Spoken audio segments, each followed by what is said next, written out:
Hello everyone, welcome back to our YouTube channel DK trader academy की learning videos में आप सबका स्वागत है। गाइस, आज की वीडियो काफ़ी इम्पॉर्टेंट है। जैसे कि आप देख रहे होंगे 10:58 हो रहे, लगभग ऑलमोस्ट 11 बज चुके हैं सुबह के, और आपके सामने एक चार्ट ओपन है जो कि पाकिस्तान का चार्ट है। बेसिकली वीडियो की शुरुआत आज मैं पाकिस्तान के चार्ट से कर रहा हूँ। हम ट्रेडर है गाइस, और हम वो समुंदर में काम करते हैं जिसके अंदर हमें पूरी दुनिया के ऊपर, पूरी दुनिया के लेन देन से, पूरी इकोनॉमी पे हमें नज़र रखना बहुत ज़्यादा ज़रूरी है। आप देख रहे हो हमारे देश में, हमारे इंडिया में, हमारे भारत में इस तरह की सिचुएशन अभी फ़िलहाल चल रही है, इस तरह की न्यूज़ चल रही है जिसके वजह से स्टॉक मार्केट क्रैश कर रहा है। बेसिकली इसको क्रैश नहीं कहेंगे, स्टॉक मार्केट रिट्रेस कर रहा है। आपके सामने अभी मैं निफ्टी का चार्ट ओपन कर रहा हूँ। आप देखो बेसिकली आज मार्केट के अंदर हुआ क्या है। डेरिवेटिव सेगमेंट के अंदर जो लोग काम करते हैं, जो लोग ऑप्शन ट्रेडिंग करते हैं, आज उनके लिए बहुत ही बढ़िया दिन था। और निफ्टी के अंदर काम करने वाले लोगों ने तो आज बहुत ही अच्छा पैसा बनाया होगा। बेसिकली मैं डेली एनालिसिस वीडियो डाल रहा हूँ, और एनालिसिस वीडियो के अंदर ही मैंने आपको कल प्रीमियम दिया था, पुट का प्रीमियम 24,200 का। पर्सनली मैं खुद भी इसी प्रीमियम को ख़रीदा था, मैंने भी बेचा। मैंने आपको बेस दिया था 119 रुपये का, और मैंने आपको टारगेट दिया था कि 119 रुपये से ये अगेन ऊपर आएगा 180, और आपसे ये कहा था कि आज के दिन अगर ये 180 निकलेगा तो 275 जाएगा, 100 रुपये का मूवमेंट देगा ही देगा। आप देख लो इसके अंदर ऑलमोस्ट 200 रुपये का इसने मोमेंटम दिया है। तो गाइज़ ये तो निफ्टी है, निफ्टी गिरा है तो गिरने पे भी लोगों ने पैसा बनाया है आज के दिन, ठीक है। लेकिन उन लोगों ने पैसा बनाया है जो लोग डेरिवेटिव्स में ट्रेड करते हैं, जो लोग ऑप्शन मार्केट के अंदर ट्रेड करते हैं। बेसिकली आज का वीडियो बनाने का रीज़न क्या है? आज का वीडियो बनाने का रीज़न है आज के हालात। आप देख लो हमारे देश के अंदर जो सिचुएशन फ़िलहाल चल रही है, काफ़ी दुखद घटना घटी है हमारे साथ पिछले 2 दिनों में। इस चीज़ का मुंह तोड़ जवाब देना बहुत ज़्यादा ज़रूरी था, इसीलिए हमारी गवर्नमेंट ने भी काफ़ी मजबूत तरीके से पाकिस्तान को जवाब दिया है। बेसिकली मुझे किसी देश को गलत नहीं बताना है, मैं किसी के अगेंस्ट बात नहीं करने आया हूँ। मेरा काम स्टॉक मार्केट का है, तो मैं अपनी फील्ड की चीज़ों पे ही बात करूँगा। डेफिनेटली हम बहुत ज़्यादा दुखी है इस चीज़ के लिए कि हमारे देशवासी को या हमारे लोगों को अगर कोई तकलीफ़ होगी तो हमें भी तकलीफ़ होगी। ये चीज़ बहुत गलत हुई है कि बेगुनाहों को मारा गया। आतंकवाद को बढ़ावा जो लोग देते हैं उन लोगों को सबक तो सीखना ही चाहिए। तो इंडियन गवर्नमेंट या इंडियन आर्मी जो भी फैसला ले, जिस तरह से स्ट्राइक अभी चल रही है, जो न्यूज़ बेस मैं आपको बता रहा हूँ, आज का मार्केट न्यूज़ बेस भी कुछ गिरा है, कुछ स्ट्राइक्स की वजह से गिर गया। पाकिस्तान का वाटर जो कट हुआ है, वाटर स्ट्राइक हो गई, एयर स्ट्राइक हो गई, इन सारे कारणों की वजह से स्टॉक मार्केट आज गिरा। बेसिकली हमारा स्टॉक मार्केट ज़्यादा कुछ गिरा नहीं है। आप देख लो, हम बात कर रहे थे कि मार्केट को थोड़ा सा गिरना ही चाहिए। मैं तो आपको कल से ही बता रहा था, मैं आपको 3 दिन से बोल रहा था कि मार्केट को जो है एक रिट्रेसमेंट आना चाहिए यहाँ तक, अगेन मार्केट यहाँ से उठना चाहिए। लेकिन हुआ क्या, ये थोड़ा सा जो डिमांड जोन था हमारा, डिमांड जोन भी टूटा। अगेन सेकेंड सपोर्ट के ऊपर मार्केट अभी चल रहा है, लगभग 23,900 के लेवल पे अभी मार्केट रनअप चल रहा है।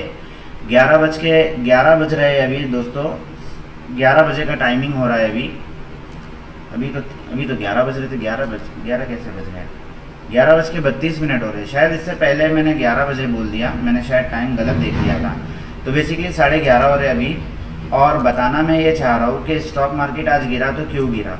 तो 3-4 रीज़न है हमारे सामने। पहला रीज़न तो यही है कि एयर स्ट्राइक हुई, वाटर स्ट्राइक हुई, उसके बाद प्राइस एक्शन। बिकॉज हम प्राइस एक्शन ट्रेडर है, तो मैं आपको जो बताना चाह रहा हूँ वो ये बताना चाह रहा हूँ, आज के दिन मार्केट खुलता है इस लेवल पे, हमारे लेवल पे। मैंने आपको कल लेवल दिया था 24,280 के ऊपर अगर निकलेगा तो मार्केट जाएगा 24,350 तक मार्केट जाएगा। उसके बाद अगर ये लेवल तोड़ेगा तो 24,420 तक जाएगा, और 24,500 भी जाएगा।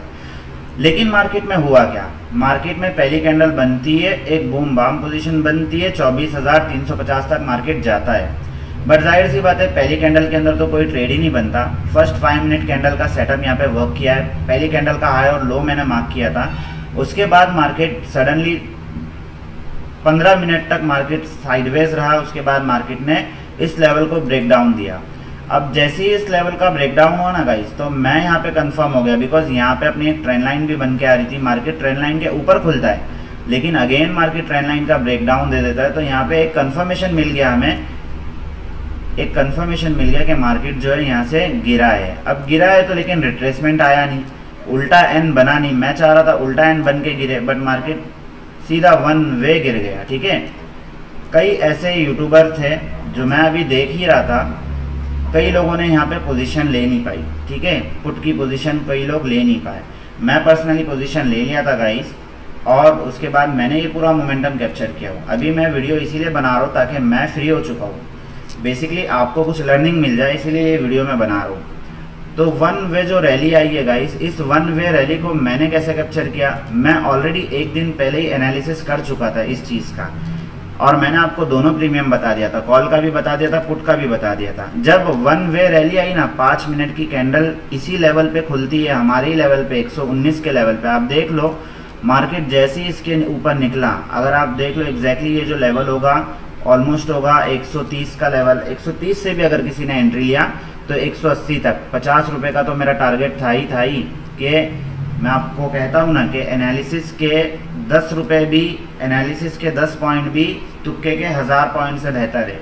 तो बेसिकली हम प्रॉपर तरीके से एनालिसिस करके ही ट्रेड लिए यहाँ पे। उसके बाद ये पूरा मोमेंटम हमने कैप्चर किया। अब मार्केट साइडवेज जोन के अंदर थोड़ा सा चल रहा है, इसीलिए मैं वीडियो बना रहा हूँ। बेसिकली आज का हमारा दिन भी कंप्लीट हो चुका है, तो अगर कोई ट्रेड ना भी मिले तो कोई दिक्कत नहीं है, लेकिन इसी के साथ हम कुछ डिफेंस सेक्टर की भी बात करेंगे।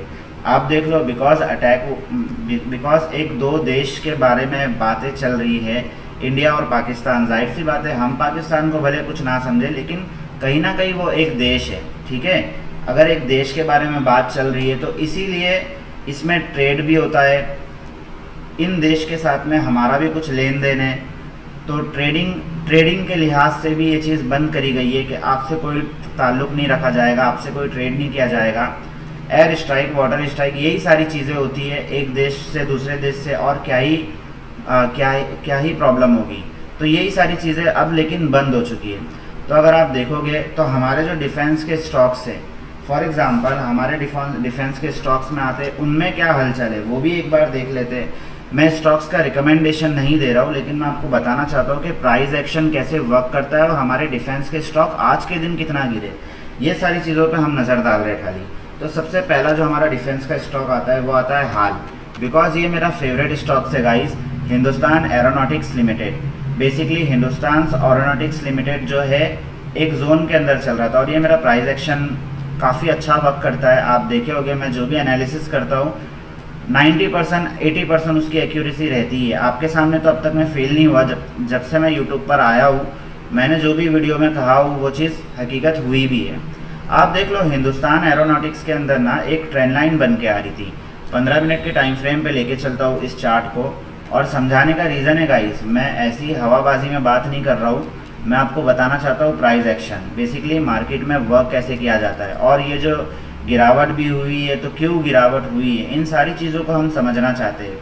ठीक है, आप देख लो मार्केट के अंदर ट्रेंड लाइन काफ़ी दूर से वर्क करते हुए आ रही है, तो कितनी इंपॉर्टेंट ये ट्रेंड लाइन होगी। और आज के दिन जब ये स्टॉक्स खुलता है तो ये इसी लेवल पर खुलता है, हमारे ही लेवल पर खुलता है। बेसिकली लेवल मैंने अभी लगाया क्योंकि मेरी इसके अंदर कोई पोजीशन नहीं थी, लेकिन अगर ये यहाँ से खुलता भी है तो खुलने के बाद में जो गिरावट हुई है वो कहाँ तक हुई है, और अब हम इस स्टॉक्स में क्या कर सकते हैं। बेसिकली स्टॉक्स का रिकमेंडेशन नहीं दे रहा हूँ, मैं सिर्फ समझा रहा हूँ कि हम इस स्टॉक्स के अंदर अगर कोई लेना चाहे तो अपने फाइनेंशियल एडवाइज़र से पूछ के ही लेना गाइस, स्टॉक्स का रिकमेंडेशन नहीं दे रहा हूँ। इस स्टॉक्स के अंदर ना अब एक बेस बना है, बेस क्या था 4170 का लेवल, बेसिकली 4170 से 4150 तक। ये जो 20 पॉइंट की जो रेंज है ये एक रेंज है डिमांड जोन, यहाँ से ना इसके अंदर डिमांड उठ सकती है। डिमांड उठेगी तो अगेन ये स्टॉक ऊपर जाएगा, अगेन ये स्टॉक जाएगा 4370 तक जाएगा, अगेन ये स्टॉक 5000 की भी लेवल दिखा देगा। बिकॉज ये स्टॉक्स जो है यहाँ से ब्रेकआउट देने की तादार पर था, बट उसके बावजूद आज की इशू के वजह से, आज के कन्फ्लिक्ट की वजह से ये स्टॉक्स में गिरावट आई है। तो ऐसे स्टॉक्स को जो है ना, मेरा बताने का रीज़न ये है कि ऐसे जितने भी डिफेंस के स्टॉक्स होते हैं या ऐसे कोई स्टॉक्स होते हैं ऐसा कोई सेक्टर होता है, जैसे कि आईटी सेक्टर हो गया। आईटी सेक्टर की अगर कोई न्यूज़ होती है तो आईटी सेक्टर के अंदर मोमेंटम देखने को मिल जाता है। बेसिकली लोग शॉर्ट करके भी पैसा कमा लेते हैं, अप करके भी पैसा कमा लेते हैं। तो स्टॉक मार्केट के अंदर भर भर के अपॉर्चुनिटी है पैसा कमाने की, लेकिन लोग उसको पकड़ नहीं पाते। लोग पकड़ इसके लिए नहीं पाते क्योंकि लोग ट्रेंड के हिसाब से नहीं चलते। बेसिकली देश का झगड़ा हो या किसी देश की किसी देश से लड़ाई हो, ये कोई अच्छी खबर नहीं है, ये तो बुरी खबर ही है। लेकिन एज अ ट्रेडर मैं ये देखना चाहता हूँ कि लोग, हम तो बिज़नेस तौर पे देखेंगे, तो मैं आपको बताना ये चाहता हूँ कि अगर हम अपॉर्चुनिटी ढूंढेंगे तो हम किस सेक्टर में अपॉर्चुनिटी ढूंढेंगे। और आने वाले दिन, जैसे कि नेक्स्ट वीक, हम सब जानते हैं कि इंडिया एक पावरफुल कंट्री है, ठीक है। हमारा देश इतना पावरफुल है कि हमें पाकिस्तान जैसों को जवाब देने के लिए कोई बड़ी बात नहीं है, हम तुरंत जवाब दे देंगे। बेसिकली जवाब दिया जा चुका है, पहला स्टेप लिया जा चुका है। 72 घंटों का टाइम दिया गया है इंडियन गवर्नमेंट से। जितने भी पाकिस्तानी वीज़ा थी सबको नल घोषित कर दिया गया है, उन सबको वापस भेज दिया गया है। तो बेसिकली ये पहला स्टेप्स है इंडिया की तरफ से। दूसरा स्टेप्स ये लिया गया है कि एयर स्ट्राइक कर दी गई है, वाटर स्ट्राइक कर दी गई है। तो ये सारे स्टेप्स इंडिया से लिए जा चुके हैं। अब देखना ये कि और दूसरी चीज़, एज़ पर न्यूज़ मैं समझ रहा हूँ कि न्यूज़ तो काफ़ी तनाव भरा है। न्यूज़ में तो ये बताया जा रहा है कि पाकिस्तान घुटने हार चुका है, पाकिस्तान हार गया है। तो बेसिकली उनके पास में मिसाइल्स वगैरह भी नहीं है। हमारे पास में जो प्लेन वगैरह है, जो मिसाइल्स वगैरह है, वो उनसे ज़्यादा पावरफुल है। और देश की हालत से भी समझ आता है गाइस कि पाकिस्तान एक गरीब देश है हमारे मुकाबले में, तो वो हमसे लड़ने की ताकत नहीं रखता। तो ये सारी चीज़ों से ना मैं एज अ ट्रेडर एक अपॉर्चुनिटी देख रहा हूँ कि एक ट्रेडर ऐसी सिचुएशन में क्या करे। एक ट्रेडर डिफेंस के जितने भी स्टॉक्स हैं ना, उसका एनालिसिस करे कि बेसिकली ये डिफेंस के स्टॉक्स में क्या होने वाला है। आप देख लो, इसी वीक के अंदर यूएस के वाइस प्रेसिडेंट आए थे, आई थिंक, शायद मैं गलत ना हूँ, लेकिन हाँ वाइस प्रेसिडेंट आए थे यूएई के, और जिन्होंने 500 बिलियन का इंडियन डिफेंस सेक्टर को दी गई थी। 500 बिलियन डॉलर दिए गए हैं जो डिफेंस सेक्टर में यूज़ हो गए। बेसिकली मैं शायद इसमें कुछ थोड़ा सा गलत हूँ, बट मैं न्यूज़ एक बार फिर चेक कर लूँगा, नेक्स्ट वीडियो में मैं इसको रेक्टिफाई कर लूँगा। बट ये तो कंफर्म है कि इंडियन स्टॉक मार्केट को 500 बिलियन डॉलर मिले गए हैं इस वीक में। अब ये जो 500 मिलियन मिले गए हैं, ये कहाँ पे यूज़ हो गए? ये इन्हीं सारे स्टॉक्स में यूज़ हो गए, ये इन्हीं सारे स्टॉक्स यहाँ से पंप हो गए। बेसिकली कुछ भी हो सकता है, स्टॉक मार्केट है, बट हम अपने प्राइस एक्शन पे वर्क करें प्रॉपर तरीके से। तो हाल हिंदुस्तान एरोनॉटिक्स लिमिटेड के बारे में मैं मेरी टिप्पणी ये करना चाहता हूँ कि बेसिकली मैं इसके अंदर एक अपॉर्चुनिटी देख रहा हूँ बाइंग की। अगर आज के दिन अगर ये 4000 के भी लेवल पे आता है ना, 4050 के भी लेवल पे, तो मैं इसको बाय ऑन डीप की सिनेरियो से ही देखूंगा, क्योंकि मुझे दिख रहा है कि अपना इंडियन डिफेंस सिस्टम काफ़ी मजबूत है। इसी स्टॉक्स को अगर मैं 1 डे के टाइम फ्रेम पे देखता हूँ तो मुझे क्या दिखाई देता है, एक बार वो भी देख लेते हैं। बेसिकली 1 डे के टाइम फ्रेम के ऊपर आज के दिन एक बड़ी सी रेड कैंडल बनी है, बट इससे पहले अगर आप देखोगे तो ये स्टॉक एक वी शेप रिकवरी दिया है। इसी स्टॉक्स ने एक वी शेप रिकवरी दिया है और प्राइस एक्शन के हिसाब से ये अगेन इस तरह से हल्का होके अगेन ऊपर की तरफ ही निकलेगा। तो बेसिकली हल्का होना भी बनता था, तो प्राइस एक्शन पहले ही बता देता है गाइस। जो भी सिचुएशन आती है ना, प्राइस एक्शन पहले ही बता देता है कि अब मार्केट में हल्की सी गिरावट आएगी। हो सकता है ये 4000 के लेवल जो मैं डिस्कस कर रहा हूँ, 4000 के लेवल तक ये आए, उसके बाद में ये यहीं से इस तरह से एन पैटर्न बना के, जो हमारा फेवरेट पैटर्न है 1 डे के टाइम फ्रेम पे, अगर ये एन पैटर्न बना के इस तरह से निकलेगा तो डेफिनेटली अगला जो टारगेट होगा 4800 का होगा। उसके बाद में ये 5000 के लेवल भी दिखा देगा। तो ये रिकमेंडेशन नहीं था, ये आपको बताना था कि मार्केट वर्क कैसे करता है। तो मार्केट को न्यूज़ बेस्ड भी समझना होता है गाइस, और मैं आपको सिखाना ये चाह रहा था कि देश के अंदर, इकोनॉमी के अंदर कुछ भी इशू हो, कुछ भी बदलाव हो, या कुछ भी हमारी गवर्नमेंट, हमारे मोदी जी अगर कुछ भी फैसला लेते हैं तो उसको हमें स्टॉक मार्केट के नज़रिए से देखना बहुत ज़्यादा ज़रूरी है। तो बताने का रीज़न ये था। दूसरी चीज़ गाइस, 14 मिनट की वीडियो हो गई है, वीडियो को एंड करना पड़ेगा। मेरे पास में और 2-3 स्टॉक्स है जिस पर मुझे बात करना था, बट वीडियो लंबी हो रही है। एक छोटा सा स्टॉक्स और देख लेते हैं, भारत डायनामिक्स। अब ये भी डिफेंस सेक्टर का स्टॉक्स है, भारत डायनामिक। आप देख लो, इसके अंदर भी एक अपॉर्चुनिटी है। बेसिकली पूरा एनालिसिस मैं इसका नहीं करूँगा, वीडियो काफ़ी लंबी हो जाएगी। बस आपको बताने का रीज़न ये था गाइस कि देश के अंदर जो भी हालात चल रहे हैं ना, तो ऐसे हालातों में हम अगर डर के अपनी पोजीशन को काटेंगे तो हम बेवकूफ़ हो गए। ऐसी सिचुएशन में एज अ ट्रेडर मैं आपसे रिकमेंड करूँगा, आपको सजेस्ट करूँगा कि अपनी पोजीशन को बांध के रखिए। और आज के दिन FII की तरफ से एक भारी भरकम बाइंग भी हुई है, बाइंग प्रेशर भी आया है। मैं आपको बता दूं, मैं करंट डेटा देख के आपको बता रहा हूँ कि FII ने आज के दिन में बाइंग की है, ठीक है।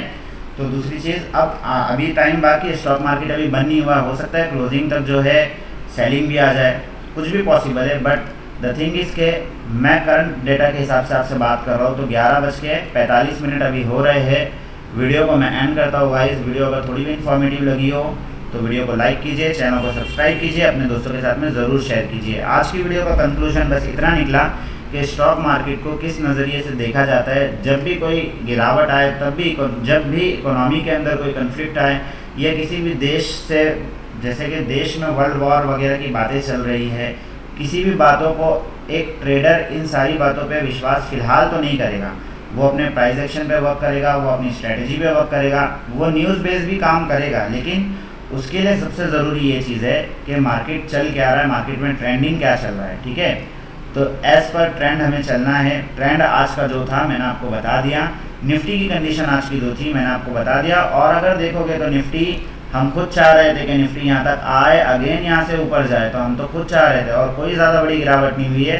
सिर्फ 300 पॉइंट की, 300 से 350 पॉइंट की निफ्टी के अंदर गिरावट हुई है, ठीक है। तो इतना कोई गलत मामला नहीं है। मैं पर्सनली चाहता हूँ निफ्टी 23,800 तक भी आए, क्योंकि जितना डीप आएगा ना उतना अच्छी अपॉर्चुनिटी मिलेगी। बाय ऑन डीप का सिनेरियो चल रहा है, हमारा मार्केट पॉजिटिव चल रहा है, तो ये सारी चीज़ें हमारे लिए बहुत इंपॉर्टेंट है, ठीक है, समझने के लिए इंपॉर्टेंट है। जय हिंद, जय भारत।